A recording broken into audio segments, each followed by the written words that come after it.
Evangelho segundo João, capítulo 4, do 43 em diante. A palavra de Deus diz: passados 2 dias, partiu dali para a Galiléia, porque o mesmo Jesus testemunhou que um profeta não tem honras na sua própria terra.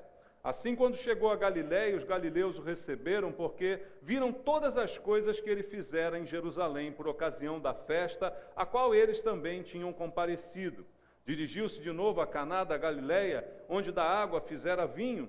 Ora, havia um oficial do rei, cujo filho estava doente em Cafarnaum. Tendo ouvido dizer que Jesus viera da Judéia para a Galiléia, foi ter com ele e lhe rogou que descesse para curar seu filho, que estava à morte. Então Jesus lhe disse: se porventura não virdes sinais e prodígios, de modo nenhum crereis. Rogou-lhe o oficial: Senhor, desce, antes que meu filho morra. Vai, disse-lhe Jesus, teu filho vive. O homem creu na palavra de Jesus e partiu. Já ele descia quando os seus servos lhe vieram ao encontro, anunciando-lhe que o seu filho vivia. Então indagou deles a que hora o seu filho se sentia melhor. Informaram: ontem, à hora 7ª, a febre o deixou. Com isto reconheceu o pai ser aquela precisamente a hora em que Jesus lhe dissera: teu filho vive, e creu ele e toda a sua casa. Foi este o segundo sinal que fez Jesus depois de vir da Judéia para a Galiléia. Amém. Senhor, obrigado. Obrigado pela palavra. Obrigado pela oportunidade. Estarmos de novo em tua casa nesse dia, ouvindo a tua voz, com a oportunidade de edificarmos a nossa vida, de aumentar a nossa fé, que vem pelo ouvir da pregação, Senhor. E é isso que nós precisamos e queremos, que a tua palavra fale conosco, que ela transforme a nossa vida, nos aumente a fé, para vivermos de acordo com a vontade do Senhor. Sem fé é impossível te agradar. Gera esta fé em nós, Senhor. Nós queremos aprender com o Senhor, queremos ouvir a tua boa palavra. E eu entrego a minha vida ao Senhor, peço, clamo pela unção do Espírito Santo, para que eu seja um instrumento em tuas mãos. Usa-me, Senhor, e que na minha vida tudo que eu vier a pregar se cumpra em primeiro lugar. Eu te peço, orando com os irmãos, em nome de Jesus. Amém. Graças a Deus. Podem sentar, queridos. Amados, a gente já falou aqui na igreja algumas vezes, né, e muitas palavras nos lembram disso, que nós fomos chamados por Deus a uma vida de obediência. Hoje mesmo pela manhã falamos algo a respeito disso. O que o Senhor deseja é obediência. O próprio Senhor Jesus disse: se me amais, guardareis os meus mandamentos. Ou seja, Deus requer de nós obediência, e isso é inegável, inegociável. Ninguém nem pode dizer que ama a Deus se não guarda a sua palavra, se não faz aquilo que Ele manda, se não lhe obedece. Seria absolutamente hipócrita a gente dizer coisas maravilhosas a Deus, mas na hora que Ele nos manda fazer alguma coisa, a gente simplesmente não faz. Então, nós sabemos que a vida cristã é uma vida de obediência. Há um texto que eu quero ler rapidinho com você, em 1ª Epístola de Pedro, capítulo 1, versículo 14, lá no final da Bíblia, na 1ª Epístola do apóstolo Pedro, capítulo 1, verso 14, olha como Pedro fala à igreja. Como filhos de quem, irmãos? Da obediência. Nós somos chamados por Pedro como filhos da obediência. E assim como filhos da obediência, não vos amoldeis às paixões que tinhais anteriormente na vossa ignorância. Pedro diz: antes nós éramos ignorantes e tínhamos paixões, vivíamos atrás de paixões, éramos apaixonados por coisas, por muitas coisas, e vivíamos atrás dessas paixões. Aí ele diz agora: eu sou diferente, eu sou filho da obediência agora, e eu não posso de novo me moldar a essas paixões que um dia ocuparam o meu coração. Então o que Deus está dizendo? Somos filhos da obediência. Fomos chamados para obedecer a Deus. E se nós cremos em Deus, nós sabemos que tudo que Deus nos manda fazer é algo bom. Concorda, irmãos? Deus não nos manda fazer algo ruim. As ordens que Deus nos dá são ordens que são boas de serem obedecidas. Então a obediência não deveria ser difícil, porque estamos obedecendo a alguém que nos ama, alguém que quer o melhor para nós. E pensa, às vezes na vida a gente tem que obedecer um monte de gente que não está nem aí para a gente. Você é obrigado a obedecer pessoas que não se importam com você. É ou não é? No seu trabalho você tem que obedecer o seu patrão ou não tem? Se não tem, você vai embora, mas enquanto está trabalhando tem que obedecer, não tem? Você não importa se ele gosta ou não de você, se tem uma relação de afinidade, ele mandou, tem que obedecer. Se você está numa força militar, você não vai esperar que você goste do comandante, o comandante goste de você. Ele te deu uma ordem, você não tem que questionar. E muitas vezes essa ordem é até ilógica, é absurda, é incoerente, de uma pessoa que não gosta, que quer ver o teu mal, mas a gente tem que obedecer em relação a Deus, que nos ama, que quer o melhor para nós, que tem tudo pela frente a seu alcance, na sua visão. Não é muito mais fácil a gente obedecer a Deus pensando dessa maneira? Então, irmãos, a gente não tem que questionar a palavra de Deus. A gente não tem que questionar as ordens de Deus. A gente não questiona, às vezes, aqueles que nos mandam. Vamos questionar o que Deus está nos falando para fazer?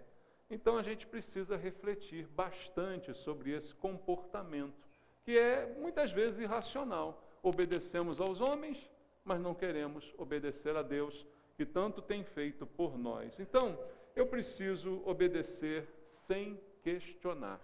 Essa história que a gente leu aqui, ela tem algo a ensinar para a gente.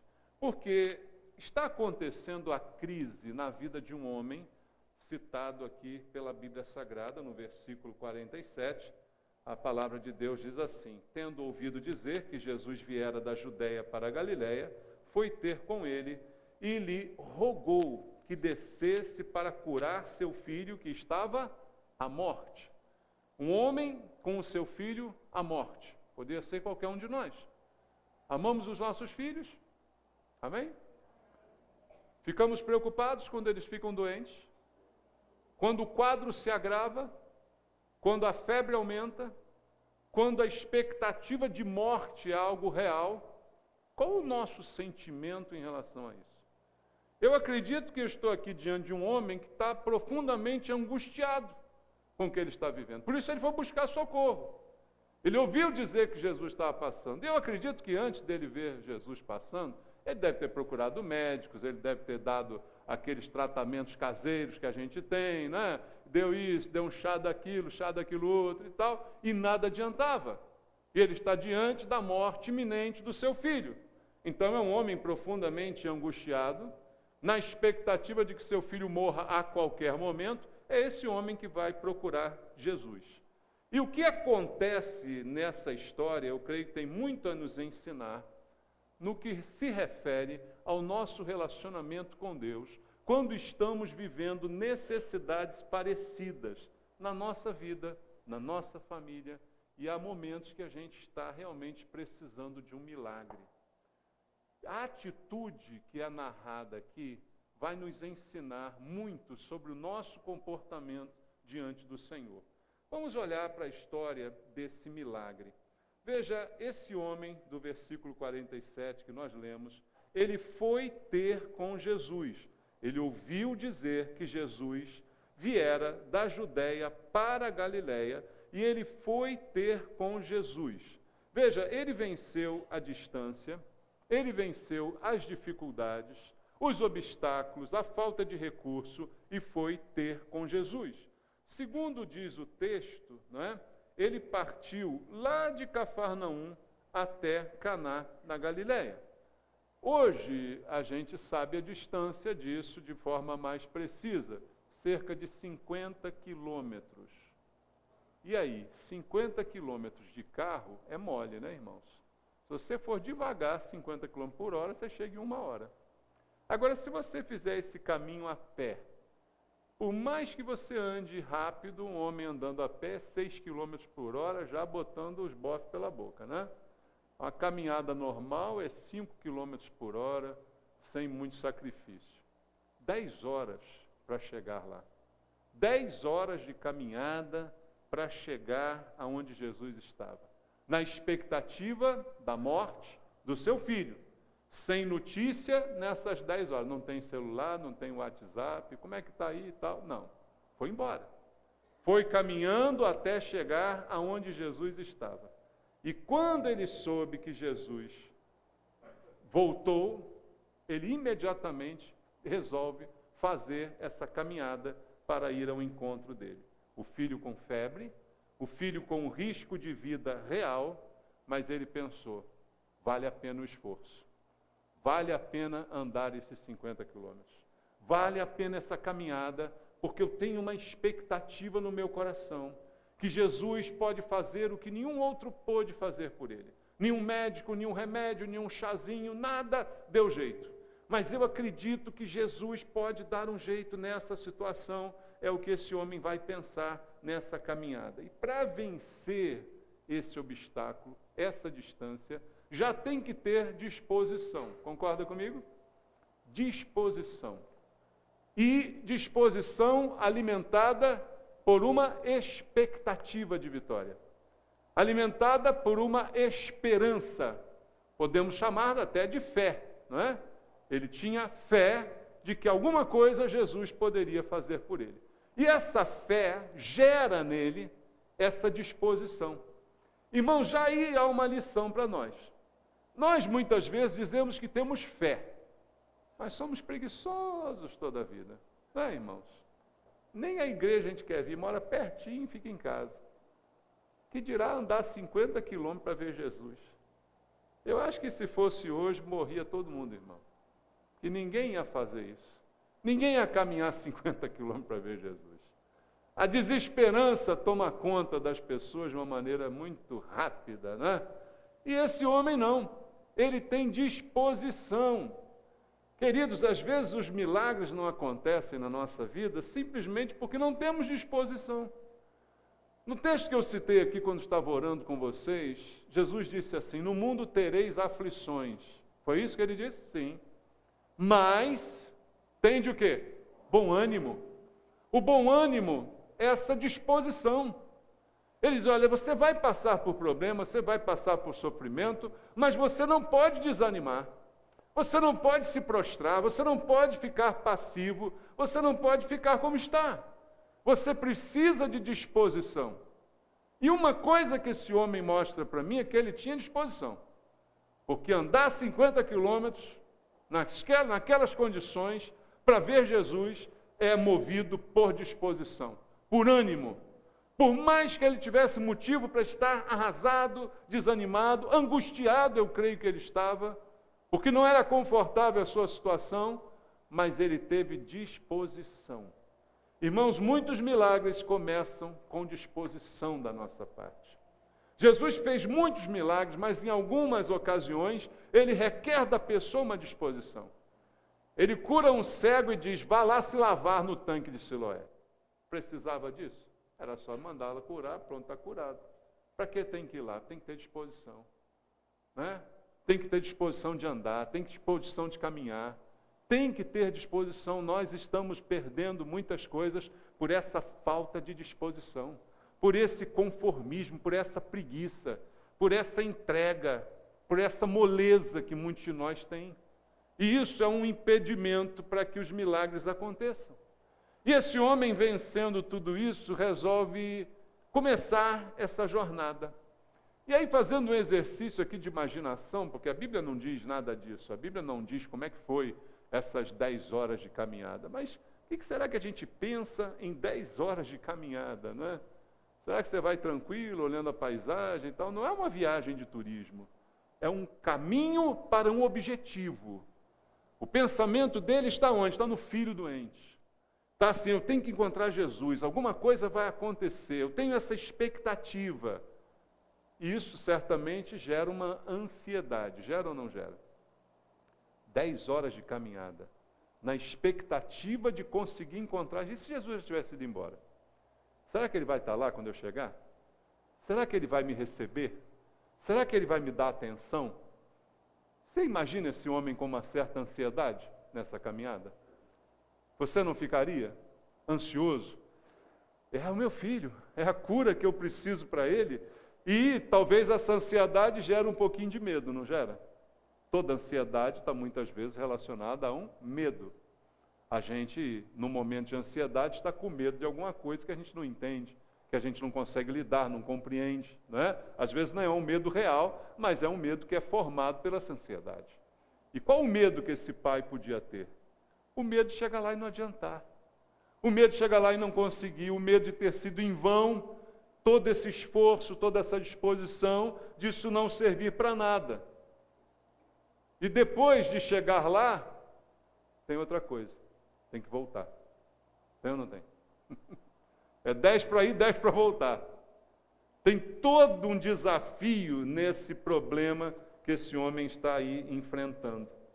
Mas ele vai, ele vence, ele chega, ele vence o medo, ele vence a ansiedade, a preocupação, a sua disposição é maior para que ele chegue aonde ele precisa chegar.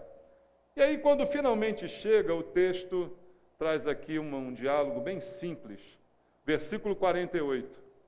Então, Jesus lhe disse: se porventura não virdes sinais e prodígios, de modo nenhum crereis.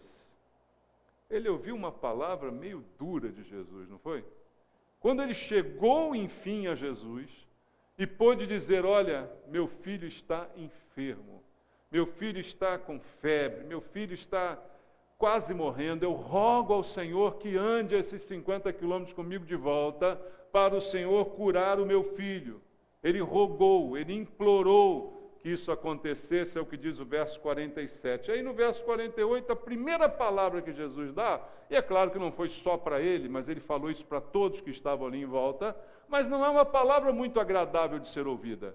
Ele diz simplesmente isso: se porventura não virdes sinais e prodígios, de modo nenhum crereis. Não era só para um homem, era para todos em volta. As pessoas ansiavam por ver alguma coisa para que então pudessem crer. E sempre foi uma crítica do Senhor e das Escrituras esse tipo de comportamento. Jesus elogiou aqueles que não viram e mesmo assim creram. A nossa fé não é baseada no que a gente vê, mas no que a gente não vê. Paulo chega a dizer que aquilo que a gente vê é temporal, mas o que a gente não vê é eterno. A fé é a certeza do que se espera e a convicção do que não se vê. Esse é o sentido de fé falada por Jesus. E Jesus, então, a princípio, dá uma palavra meio fria, meio dura, porque Jesus conhece o íntimo do coração de todos nós, irmãos. As nossas palavras não são capazes de impressionar Jesus. Como eu falei hoje de manhã na mensagem, não é a maneira como a gente ora, não são as palavras que a gente diz que vão garantir o sucesso da nossa oração. Não são as formas, os métodos que vão garantir que nós seremos ouvidos na nossa oração. Porque Deus, antes de ouvir a nossa palavra, Ele ouve o nosso coração. Sabe, um grande problema com Deus é que Deus não escuta só o que a gente diz, mas Ele escuta o que a gente pensa. Você já parou para pensar nisso? Antes de você dizer alguma coisa, você pensou, não pensou? E Deus já leu o seu pensamento. Isso é um problema danado, né? Que a gente fica nu diante disso. As pessoas só ouvem o que a gente fala, ninguém sabe o que a gente pensa. Mas Deus, antes de ouvir o que a gente fala, Ele lê o que a gente pensa. E certamente Deus conhecia o coração daquele homem.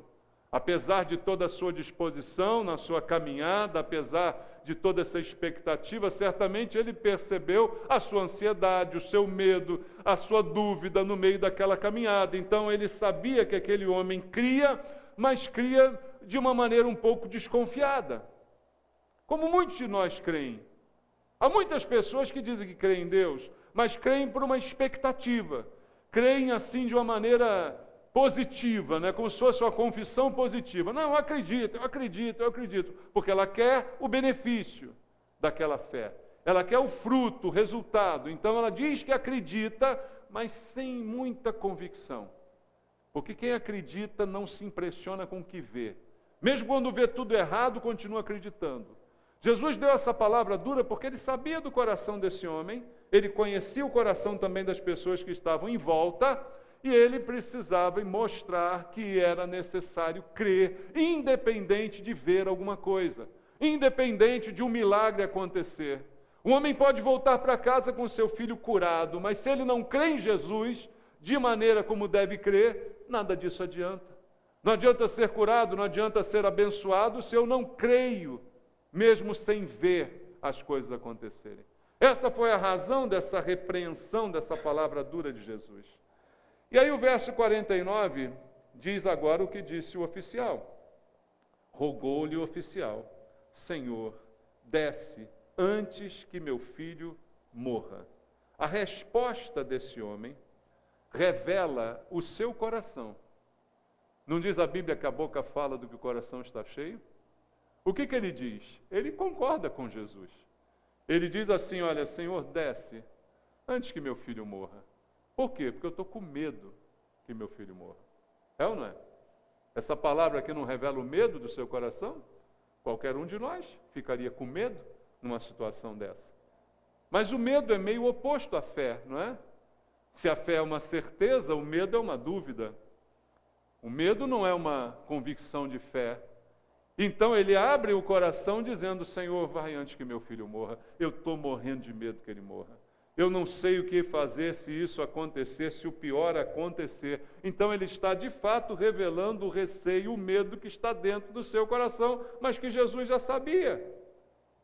Agora, o que chama atenção é que mesmo diante da possibilidade da perda, mesmo diante do medo, da incerteza, ele fez alguma coisa. Eu volto àquele assunto da disposição. O medo existe, a preocupação é real, a fé não está tão firme, mas foi o suficiente para ele fazer alguma coisa, para ele se mexer, para ele ir, para ele enfrentar aquela situação.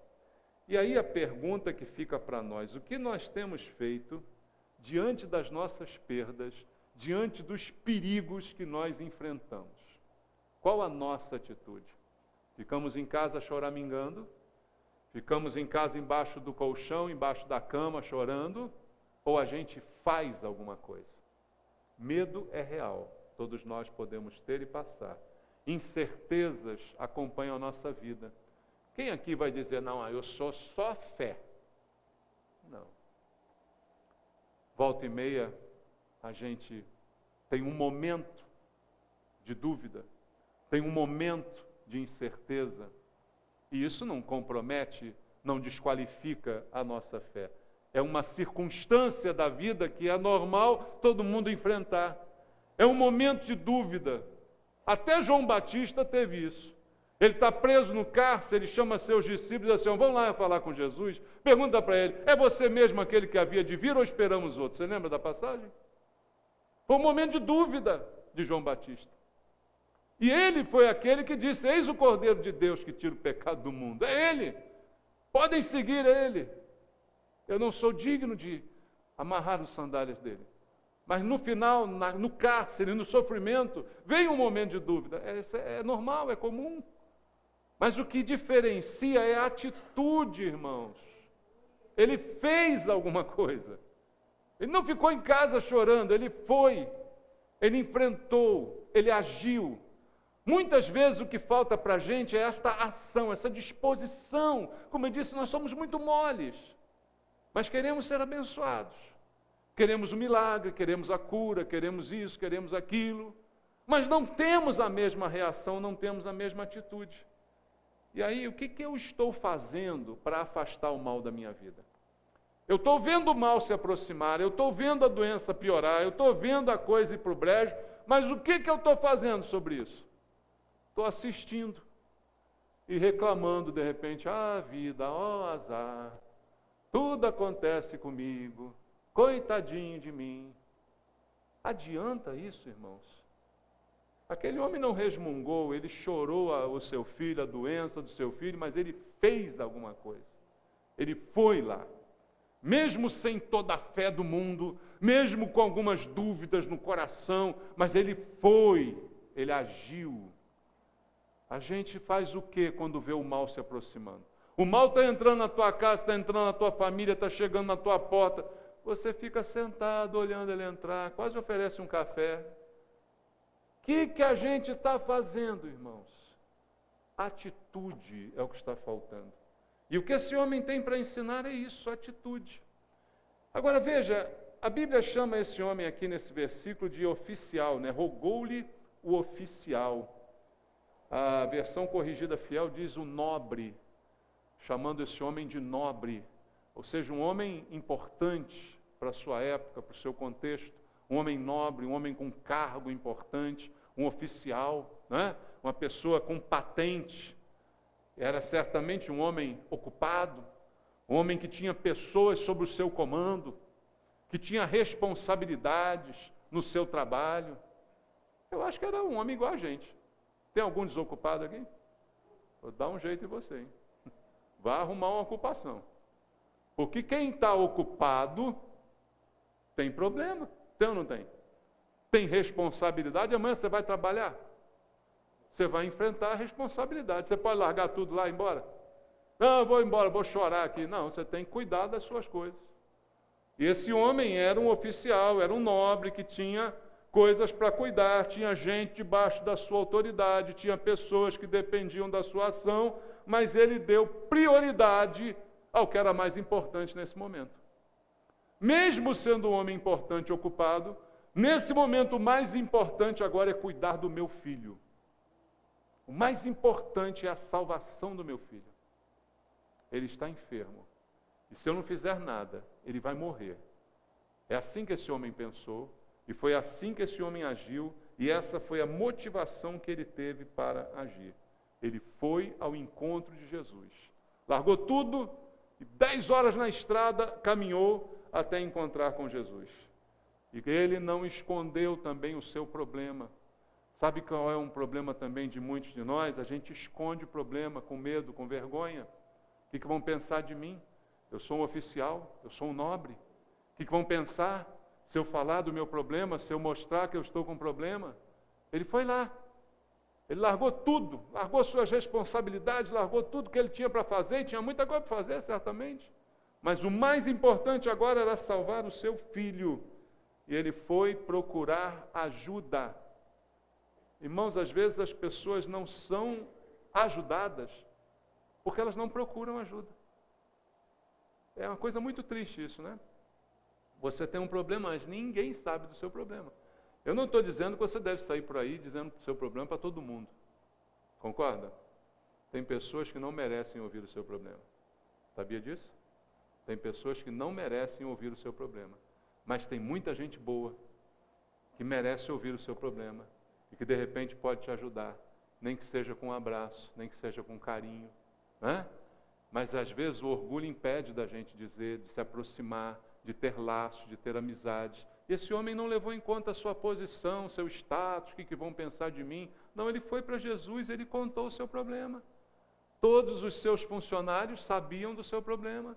Todos estavam lá vivendo aquela doença junto com ele. E ele vai até Jesus e abre o seu coração e expõe o seu problema. Irmãos, o que isso ensina para a gente? Nós temos que buscar ajuda. Quando estamos com um problema, precisamos de ajuda, concorda? Ah, mas eu estou orando. Ótimo, tem que orar mesmo. Mas tem que fazer alguma coisa. Não é só orar. Tem que ter disposição, tem que trabalhar, tem que fazer. Sabe o que eu vejo muitas vezes acontecer na igreja? Casamento acaba. E pessoas não pedem ajuda. Aí quando chegam para mim, dizem, pastor, estou me divorciando. Dá vontade de dar uma tapa, não dá, irmão? Nunca veio me procurar para fazer um gabinete, nunca veio pedir uma oração, nunca veio os dois juntos fazer um encontro no gabinete, a gente orar, mediar, nunca! Aí depois veio, vou separar. Não dá vontade de dar uma joelhada na barriga? Fala, só eu que tenho essa vontade, né, irmão? Não, dá vontade, fala sério, né?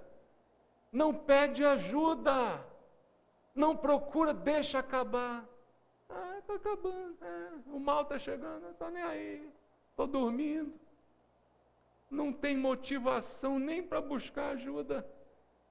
Vai deixando tudo embora, seu talento, seu sonho, seu trabalho, tudo vai indo embora. Porque você não pede ajuda. É o orgulho. Não, se eu for pedir ajuda, o que vão pensar de mim? Não, se o pastor souber que o meu casamento está com problema, ele não vai me chamar mais para nada. Aí acaba, aí morre, aí perde. Por que não fizemos uma simples coisa?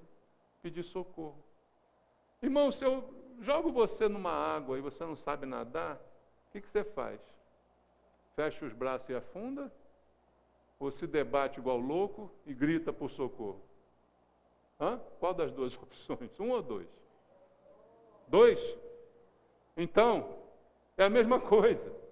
Você está deixando coisas afundarem na sua vida e não está fazendo nada. Está só deixando afundar. É o orgulhoso. Não peço socorro, morro. Afundo igual o Titanic. Oh, legal, vai morrer, desgraçado. Vai sim.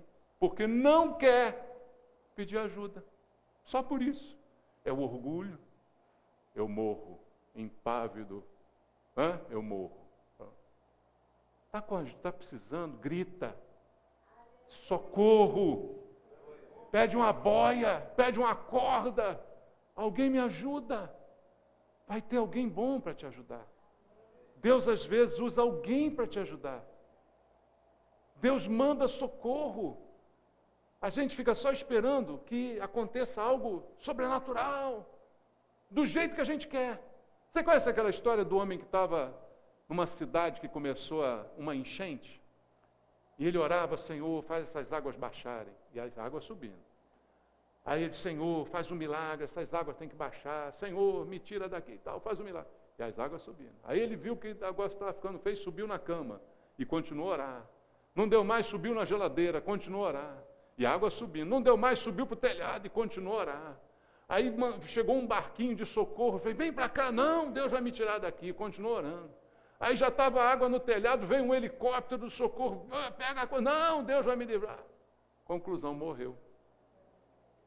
Deus mandou barco, Deus mandou helicóptero. Ele não quis. Preferiu morrer do que dizer: preciso de ajuda. Alguém me ajuda. É tão simples, irmãos. Mas a gente está morrendo sozinho. A gente está vendo o barco afundar, não está fazendo nada. A gente está com água pelo pescoço, já está começando a engolir. E não está fazendo coisa nenhuma. Esse homem não esperou isso acontecer. Ele foi lá, abriu o coração, falou com Jesus, clamou: Senhor, vai logo, meu filho vai morrer. Senhor, eu preciso disso. E foi isso que ele fez. E aí o que fez Jesus diante disso? Aí é que é também bastante interessante. Versículo 50, a resposta de Jesus é o seguinte: vai, disse-lhe Jesus, teu filho vive. Mas ele não disse antes: Senhor, desce comigo, desce antes que meu filho morra. Mas Jesus não desceu. Jesus economizou 10 horas de caminhada aí, irmãos. É ou não é? Jesus disse só: pode ir, teu filho está vivo. Será que é isso que eu esperava? Essa decepção, né, que algumas pessoas têm. Eu nunca esperava isso. É igual Naamã, o Ciro, quando vai lá encontrar com o profeta, e o profeta diz: vai lá, mergulha 7 vezes, nem vai receber o homem. Ele diz: que coisa, eu tenho rio melhor lá na minha terra, vim aqui agora tomar banho nesse rio nojento. Ele queria que o profeta fosse lá, desse um passe nele, né? Baforasse um charuto, né, na orelha dele, né? Passasse a mão numa folha de arruda. A gente quer coisas, né? Não quer uma palavra. O profeta só deu a palavra, mandou dizer a ele, nem foi dizer pessoalmente. E aqui Jesus diz a ele isso: vai, teu filho vive. Mas aí está a grande diferença. O homem creu na palavra de Jesus e partiu. Se o homem fosse igual uns irmãozinhos aí, tinha dado uma tapa em Jesus. Fala sério. O quê? Eu andei 10 horas para chegar aqui e o senhor me mandar ir embora, sem nada, sem me passar a mão, sem fazer nada, sem ir comigo. Eu sou um oficial. O senhor está pensando que está falando com quem? Não tem gente assim, não. Tem gente assim. Mas a Bíblia diz que o homem creu. Simplesmente creu. Será que foi fácil para ele? deixar a presença de Jesus só com essa palavra? Por mais que ele creia nela. Agora são 10 horas para voltar. 10 horas para voltar com aquela pulga atrás da orelha. Eu creio. Mas será mesmo? Ah, meu Deus do céu. 10 horas. Será que eu vou chegar lá e vou encontrar meu filho vivinho? Será que vai ser assim? Na descida, esse homem viveu também uma crise, né?